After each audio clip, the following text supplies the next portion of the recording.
Você sabia que existe um tipo de ataque espiritual tão silencioso, que pode estar destruindo sua vida agora mesmo, e você nem percebe, enquanto você dorme, trabalha, ou ora?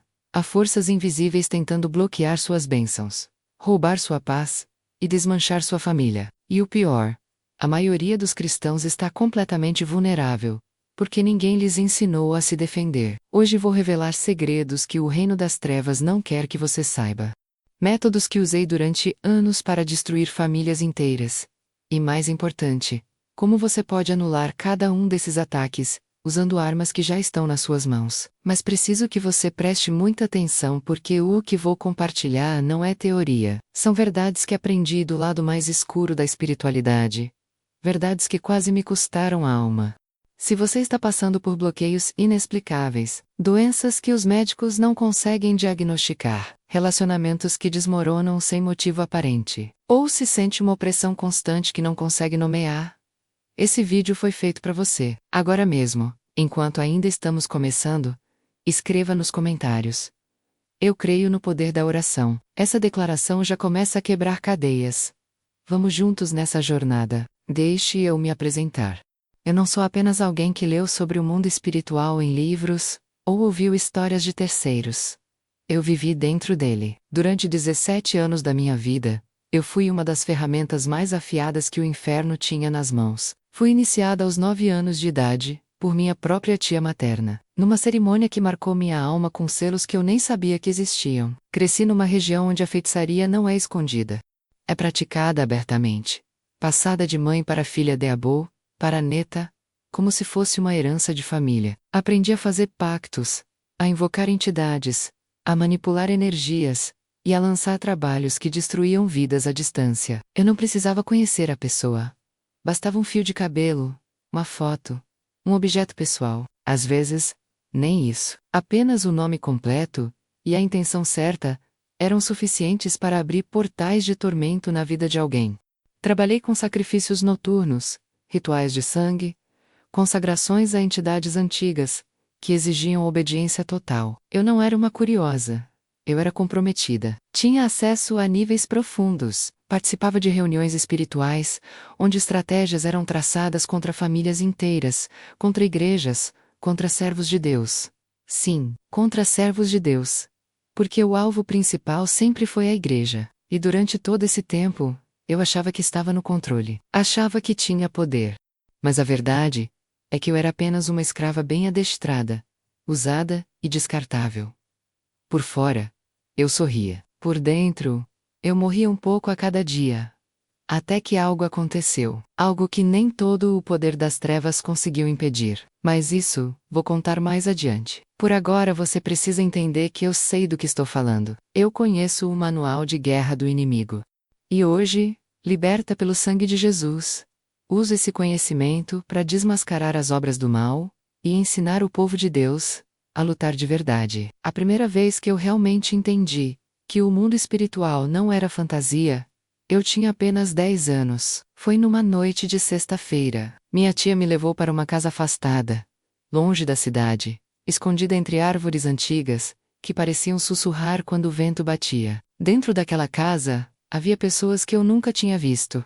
Elas usavam roupas específicas, falavam em línguas que eu não conhecia, e no centro da sala principal havia um altar. Não era um altar bonito como os de igreja. Era algo que exalava medo, velas vermelhas e pretas, tecidos, objetos estranhos, e um cheiro forte de ervas, misturadas com algo que eu não conseguia identificar. Naquela noite, me disseram que eu tinha um chamado especial, que espíritos antigos me escolheram antes mesmo de eu nascer. Fizeram cortes pequenos no meu pulso, e coletaram gotas do meu sangue numa taça de barro. Depois me fizeram beber um líquido amargo que queimou minha garganta. E então começou. Eu vi coisas, sombras se movendo pelas paredes, rostos que surgiam e desapareciam, vozes que não vinham de bocas humanas. Eu senti presenças ao meu redor, tocando meus ombros, meu cabelo, minha nuca. Não eram imaginações de criança. Eram reais, tão reais quanto você que está me ouvindo agora. A partir daquele dia, eu passei a ver o mundo de forma diferente. Eu conseguia sentir quando alguém estava espiritualmente aberto ou fechado. Conseguia perceber quando uma pessoa tinha proteção espiritual, ou estava vulnerável. Era como se eu tivesse desenvolvido um sexto sentido. E com o tempo, esse sentido foi sendo treinado, refinado, usado. Aprendi que tudo no mundo natural tem uma raiz no mundo espiritual. Cada doença inexplicável, cada acidente repetido, cada relacionamento que termina sem razão clara, cada negócio que não prospera mesmo com todo o esforço, tudo tem origem. E na maioria das vezes, essa origem está no invisível. Me ensinaram a identificar pontos fracos nas pessoas, vícios, mágoas, traumas, pecados escondidos. Esses eram os portais, as portas abertas. E uma vez que você identifica a porta, é só entrar. Um dos trabalhos mais comuns que eu fazia era o de separação. Casais que estavam bem de repente começavam a brigar por coisas pequenas. A esposa deixava de sentir atração pelo marido. O marido começava a sentir interesse por outra pessoa. Não era natural. Era induzido. Usávamos objetos consagrados que eram colocados estrategicamente na casa do casal. Às vezes dentro do colchão, embaixo da cama, enterrado no quintal, ou até mesmo presenteados disfarçadamente. Roupas, perfumes, bijuterias, tudo podia ser um veículo. E o mais assustador é que a pessoa recebia aquilo com um sorriso no rosto, sem saber que estava abrindo a porta do inferno dentro da própria casa. Outro alvo constante eram as crianças. Sim, crianças, porque o reino das trevas sabe que se destruir uma criança espiritualmente, destrói o futuro de uma família inteira. Usávamos brinquedos, desenhos específicos, músicas, tudo planejado para dessensibilizar, para plantar sementes de rebeldia, confusão de identidade, medo, insônia, pesadelos. E os pais coitados achavam que era apenas uma fase, achavam que a criança estava mimada, ou com problemas psicológicos, mas muitas vezes, era guerra espiritual pura. Eu participei de rituais onde nomes de pastores líderes do Shelula, intercessores eram citados. Orações eram feitas ao contrário, pactos eram renovados, e ataques coordenados eram lançados. O objetivo era sempre o mesmo: calar a voz, gerar divisão, provocar escândalos, trazer desânimo, doença, confusão mental. Qualquer coisa que tirasse aquela pessoa da linha de frente, porque uma pessoa de oração incomoda o inferno. Uma pessoa que jejua, que declara a palavra, que vive em santidade, é uma ameaça real. E por isso, ela precisa ser neutralizada. Agora eu quero que você faça algo comigo. Escreva nos comentários: Senhor, abre meus olhos espirituais. Essa oração simples tem poder, porque quando Deus abre seus olhos, você passa a enxergar a guerra que está ao seu redor. E quando você enxerga, você aprende a lutar. Tudo mudou numa noite que eu nunca vou esquecer. Era a véspera de um grande ritual, um ritual de consagração de novos membros e renovação de pactos antigos. Eu já tinha feito aquilo dezenas de vezes, mas naquela noite, algo estava diferente. Havia uma tensão no ar que eu não conseguia explicar. Chegamos ao local por volta das 11 da noite. Era uma propriedade isolada, cercada de mata fechada, longe de qualquer vizinhança. Dentro da casa principal, mais de 40 pessoas já estavam reunidas. O altar estava montado, mais elaborado do que o normal. Havia símbolos desenhados no chão com pós coloridos, velas em formações específicas, e no centro, amarrado e amordaçado, um animal que seria usado no sacrifício. A cerimônia começou. Cânticos em línguas estranhas, invocações, gestos ritualísticos. Eu estava na segunda fileira, vestida conforme o protocolo exigia, pronta para cumprir minha função. Mas quando o líder do grupo começou a chamar os nomes das entidades, algo aconteceu dentro de mim. Foi como se uma voz diferente de tudo que eu já tinha ouvido antes, sussurrasse no fundo da minha alma. Uma voz que não veio de fora, veio do dentro. E essa voz disse apenas uma palavra: saia. Tentei ignorar, balancei a cabeça, respirei fundo, tentei me concentrar no ritual, mas a voz ficou mais alta, mais insistente, mais real. Saia agora. Meu coração começou a bater descompassado. Suor frio escorreu pelas minhas costas. Olhei ao redor e percebi que ninguém mais estava sentindo o que eu sentia. Todos estavam concentrados, entregues, envolvidos. Mas eu, pela primeira vez em 17 anos, senti medo. Não medo das entidades, medo de estar no lugar errado. E então aconteceu o que ninguém esperava. No momento exato em que o sacrifício ia ser consumado, todas as velas se apagaram de uma vez. Todas. Um vento forte entrou pela casa, mesmo com portas e janelas fechadas.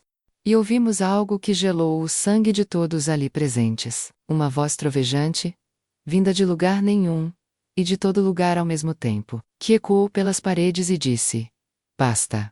O caos se instalou. Pessoas gritando, tropeçando no escuro, tentando acender as velas novamente, mas elas não acendiam.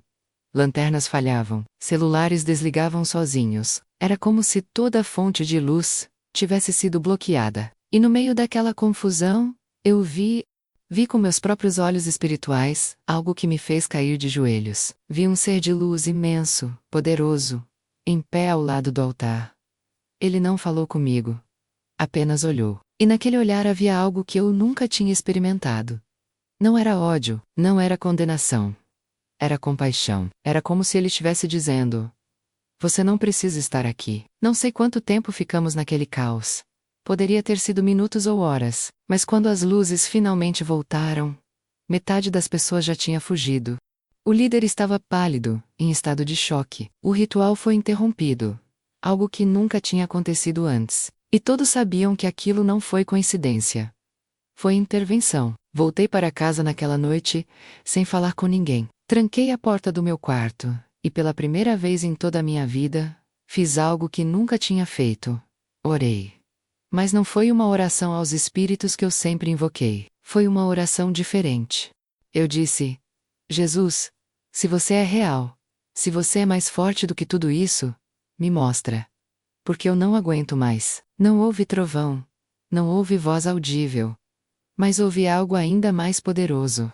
Paz. Uma paz que desceu sobre mim como um cobertor quente em uma noite fria. Uma paz que eu nunca, em 17 anos de feitiçaria, tinha sentido. E eu soube que tinha encontrado algo maior. Alguém maior. Nos dias seguintes, comecei a ser pressionada. Minha tia me procurou, furiosa. Os líderes do grupo mandaram recados, ameaças veladas. Disseram que eu tinha sido escolhida, que não podia simplesmente sair, que havia consequências. E houve consequências. Fui atacada espiritualmente de todas as formas possíveis. Pesadelos horríveis. Sensação constante de estar sendo observada. Objetos que se moviam sozinhos na minha casa.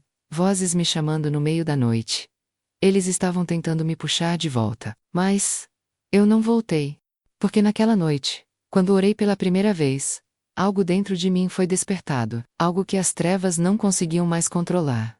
E foi aí que eu entendi a maior verdade de todas. O poder que eu pensava ter nunca foi meu. Eu era apenas uma marionete. Mas Jesus, ele sim tinha poder de verdade. Poder para me libertar. Poder para quebrar cadeias. Poder sobre todo o principado. Sobre toda a potestade, sobre todo o nome. Que se nomeia. E se ele fez isso por mim, que estava tão profundamente mergulhada nas trevas, ele pode fazer por qualquer pessoa. Não importa o tamanho da sua prisão. Não importa quantos anos você está preso. Não importa quantos pactos foram feitos em seu nome. Jesus é maior. Sempre foi. Sempre será. Os primeiros dias após aquela noite foram os mais difíceis da minha vida. Eu tinha tomado a decisão de sair. Mas meu corpo e minha mente ainda estavam presos.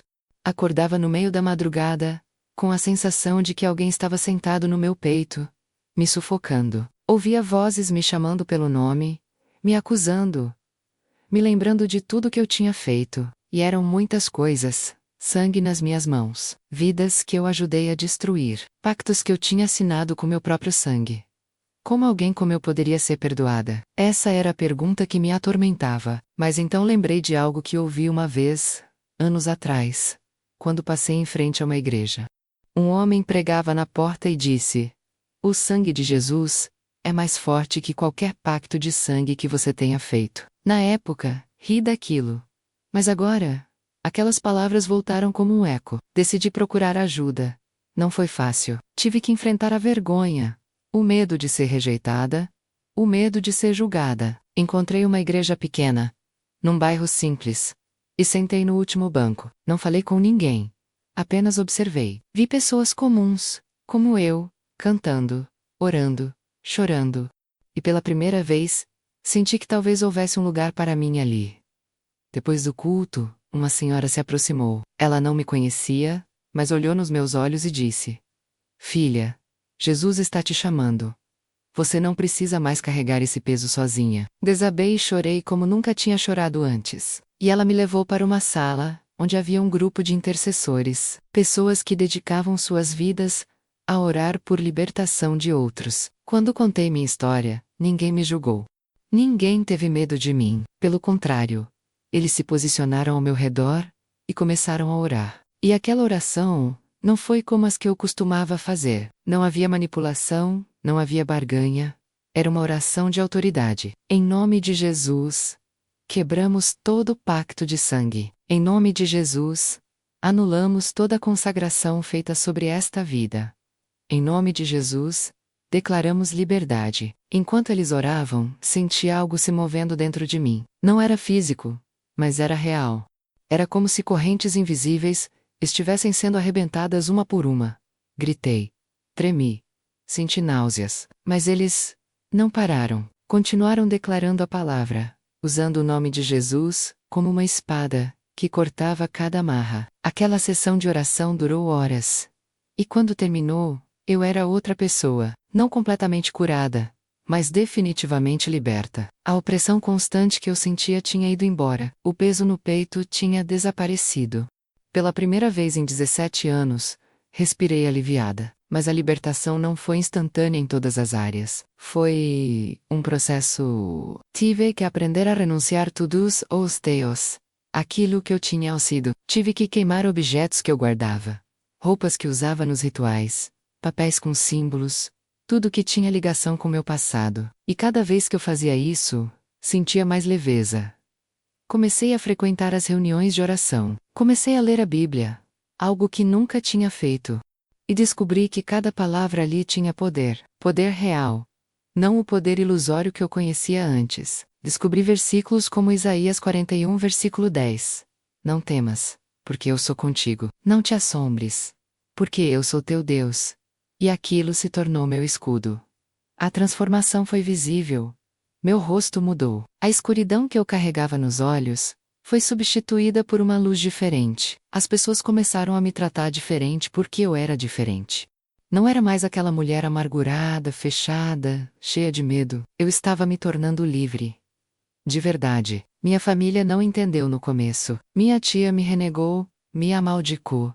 Disse que eu ia me arrepender. Outros membros do grupo tentaram me contactar, me ameaçar, me puxar de volta. Mas eu tinha encontrado algo que eles não tinham. Eu tinha encontrado amor verdadeiro, amor que não exigia sacrifícios, amor que não me usava, amor que me restaurava. E quanto mais eu me aprofundava na presença de Deus, mais eu entendia o quanto tinha sido enganada. Durante todos aqueles anos, achei que estava ganhando poder, mas na verdade, estava perdendo minha humanidade. Estava me tornando um instrumento vazio, manipulado por forças que não se importavam comigo. Jesus me devolveu minha humanidade. Me devolveu minha identidade, me mostrou quem eu realmente era. Uma filha, não uma escrava. E essa revelação mudou tudo. Hoje, anos depois, posso dizer com toda certeza, a mesma libertação que aconteceu comigo, pode acontecer com você. Não importa onde você está. Não importa o que você fez. Não importa quantas vezes você tentou e falhou. Jesus não desiste de ninguém. E se você chegou até aqui neste vídeo, não é coincidência. É Deus chamando você. Agora eu quero te pedir algo. Compartilhe este vídeo com alguém que você sabe que precisa dessa mensagem. Pode ser um amigo, um familiar, alguém que está preso e não sabe como sair. Seu compartilhamento pode ser o início da libertação de outra pessoa. Faça isso agora. Agora que você ouviu minha história, preciso te ensinar algo prático. Algo que você pode usar hoje mesmo, para se proteger e anular qualquer ataque espiritual que esteja vindo contra você. Porque entender o problema é importante, mas saber como resolver é essencial.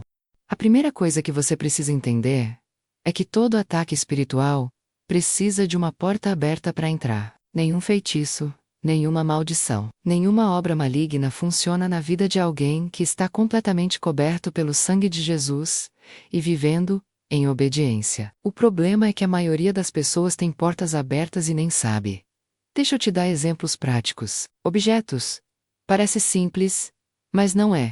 Aquele presente que alguém te deu, e que você nunca gostou, mas não teve coragem de jogar fora. Aquela decoração que você comprou numa viagem e trouxe para casa, aquele colar, pulseira, imagem, quadro.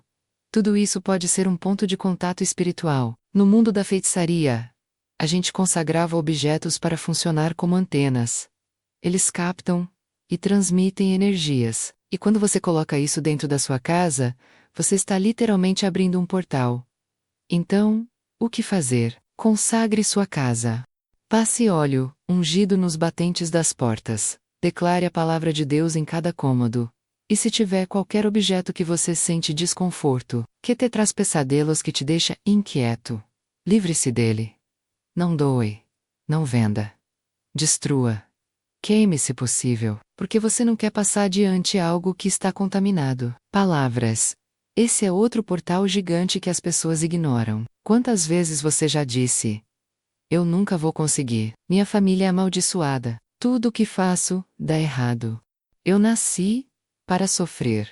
Parece que você está apenas desabafando, mas no mundo espiritual, você está decretando, você está profetizando sobre a sua própria vida. E o inimigo usa essas palavras como combustível para continuar te atacando. A solução? Mude sua confissão. Comece a declarar o que Deus diz sobre você. Eu sou abençoado. Eu sou próspero e eu sou curado. Eu sou protegido, mesmo que você não esteja vendo ainda no natural. Declare no espiritual. Porque a fé não é sobre o que você vê, é sobre o que você crê. E quando você declara com fé, você está criando no mundo invisível aquilo que vai se manifestar no visível. Relacionamentos. Cuidado com quem você deixa entrar na sua vida. Tem gente que chega perto de você só para sugar sua energia, sua paz, sua fé. No mundo espiritual, chamamos isso de vampiros espirituais. São pessoas que sempre têm problemas, sempre estão em crise, sempre precisam de você, mas nunca melhoram. E toda vez que você se encontra com elas, você sai esgotado, desanimado e confuso. Isso não é normal. Isso é transferência espiritual. Você não precisa ser rude, mas precisa ter discernimento. Se alguém só te procura para reclamar, para te puxar para baixo, para te fazer duvidar de Deus, afaste-se. Proteja sua paz. Proteja sua fé, porque companhias erradas abrem portas para ataques errados. Músicas e entretenimento. Esse é um dos portais mais negligenciados. Você acha que é só diversão, mas não é. Toda música tem uma vibração espiritual. Toda série, todo filme, todo conteúdo que você consome, está plantando algo em você. Eu participei de rituais onde músicas específicas eram usadas para invocar entidades. E hoje essas mesmas músicas tocam nas rádios, nos shows, nos fones de ouvido das pessoas. E elas nem imaginam o que estão abrindo. Se uma música te deixa ansioso, agressivo, sensual de forma doentia, triste sem razão, perdoe. Substitua por algo que edifica. Louvores, pregações, músicas que elevam sua alma, porque tudo que entra pelos seus ouvidos e olhos alimenta seu espírito, e você precisa escolher o que vai alimentar. Perdão. Esse é o portal que mais pessoas subestimam. Mágoa, ressentimento, amargura. Isso é adubo para o inimigo. Quando você não perdoa, você está mantendo uma porta escancarada para ataques espirituais. Eu vi muitos feitiços funcionarem, justamente porque a pessoa-alvo estava cheia de rancor.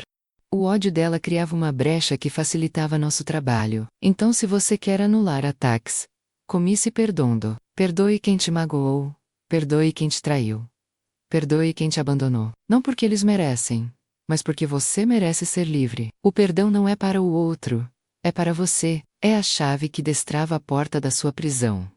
Oração e jejum. Não tem como escapar disso. Se você quer viver protegido espiritualmente, precisa ter uma vida de oração constante. Não estou falando de reza decorada. Estou falando de intimidade real com Deus. Conversar com Ele, ouvir a voz dEle, depender dEle. E o jejum é a arma que potencializa tudo. Existem ataques que só saem com oração e jejum. Jesus mesmo disse isso. Então, se você está enfrentando algo que parece impossível de quebrar, adicione jejum na sua rotina. Não precisa ser radicais. Comece com um dia por semana, mas seja intencional. Jejue com propósito. Jejue para buscar a face de Deus, para quebrar cadeias, para ter revelação. E você vai ver a diferença. Unção e consagração. Tenha sempre óleo ungido em casa. Unja sua cabeça, ande a sua casa. Unja seus filhos. A unção é um símbolo do Espírito Santo. E onde há a presença do Espírito, as trevas não conseguem permanecer. E consagre tudo: seu carro, seu trabalho, suas finanças, seus relacionamentos. Ore sobre tudo. Declare a proteção de Deus sobre tudo, porque quando você consagra algo ao Senhor, você está colocando um selo de propriedade divina. E o inimigo não pode tocar no que pertence a Deus. Tudo isso parece muito? Pode parecer no começo, mas quando você entende que está numa guerra real, você percebe que não pode se dar ao luxo de ser negligente. Sua vida espiritual não é brincadeira, sua família não é brincadeira, e o inimigo certamente não está brincando. Então acorde, reaja, se posicione, pare de viver na defensiva e comece a viver na ofensiva. Você não precisa ter medo de feitiço, de bruxaria, de maldição. Porque maior é aquele que está em você do que aquele que está no mundo. Mas você precisa ativar essa autoridade. Você precisa usar as armas que Deus te deu. Agora escreva nos comentários: eu não vou desistir da oração. Declare isso em voz alta, porque essa declaração já é uma arma sendo ativada. Chegamos ao fim dessa jornada, mas o que você faz a partir de agora é o que realmente importa. Eu compartilhei com você verdades que custaram anos da minha vida para aprender. Verdades que me libertaram e que podem libertar você também. Mas conhecimento sem ação é inútil. Você pode ter assistido este vídeo inteiro, ter se emocionado, ter concordado com tudo, mas se não aplicar nada, nada vai mudar. O inferno não teme quem apenas assiste. O inferno teme quem age. Quero que você entenda algo muito importante. A batalha espiritual não é opcional para quem escolheu seguir a Cristo. Você está em uma guerra, querendo ou não. A diferença é que agora você sabe como lutar. Você conhece as estratégias do inimigo. Você sabe onde ele ataca, como ele ataca. E mais importante, você sabe como se defender e vencer. Não importa o que aconteceu no seu passado. Não importa quantas vezes você caiu. Não importa quantos pactos foram feitos em seu nome. Quantas maldições foram lançadas. Quantos feitiços foram enviados. Nada disso é maior que o poder do sangue de Jesus. Absolutamente nada. Eu sou a prova viva disso. Se Deus me resgatou das profundezas onde eu estava, Ele pode resgatar qualquer pessoa. Mas Ele precisa da sua cooperação. Ele precisa que você escolha a libertação. Ele precisa que você se levante e declare: chega de viver preso. Chega de viver com medo. Chega de viver derrotado. A partir de hoje, eu vou viver na autoridade que Cristo me deu. Tem alguém agora mesmo que está sentindo o Espírito Santo tocando no seu coração. Você sabe que esse vídeo não chegou até você por acaso. Deus orquestrou isso. Ele sabia que você precisava ouvir exatamente essas palavras, neste momento específico da sua vida. E agora, Ele está te dando uma escolha. Você pode fechar este vídeo e continuar vivendo como sempre viveu, ignorando a guerra espiritual, fingindo que tudo é coincidência, culpando as circunstâncias. Ou, você pode tomar uma decisão hoje. A decisão de assumir sua posição, de fechar portas abertas, de quebrar pactos antigos, de viver em santidade, de se tornar um guerreiro espiritual que o inferno teme. A escolha é sua, mas eu te digo: não perca mais tempo, porque o inimigo não está esperando. Ele está agindo agora. E quanto mais você adia sua reação, mais terreno ele ganha. Então comece hoje. Comece agora. Faça aquela oração de consagração. Queime aquele objeto duvidoso, perdoe aquela pessoa. Mude sua confissão. Declare a palavra. Tome posse da sua libertação. Antes de você ir, eu preciso que você faça 3 coisas que vão selar tudo que você ouviu aqui. Primeira, escreva nos comentários: o inferno treme quando eu oro. Declare isso publicamente, porque quando você declara, você está assumindo um compromisso espiritual. Segunda, compartilhe este testemunho com alguém que você sabe que está preso, que está sofrendo ataques, que precisa dessa mensagem. Seu compartilhamento pode salvar uma vida, pode libertar uma família. Não guarde isso só para você. Terceira, se inscreva neste canal e deixe seu like, porque tem muito mais revelações vindo. e você não pode perder. Deus está levantando um exército de intercessores, de guerreiros espirituais, que entendem a batalha e sabem lutar. E você precisa fazer parte disso. Lembre-se, a vitória já é sua. Jesus já venceu. Agora você só precisa tomar posse. Que o Senhor te abençoe, te guarde, te proteja e te use poderosamente nestes últimos dias, e que você nunca mais seja a mesma pessoa depois de hoje. Em nome de Jesus. Amém.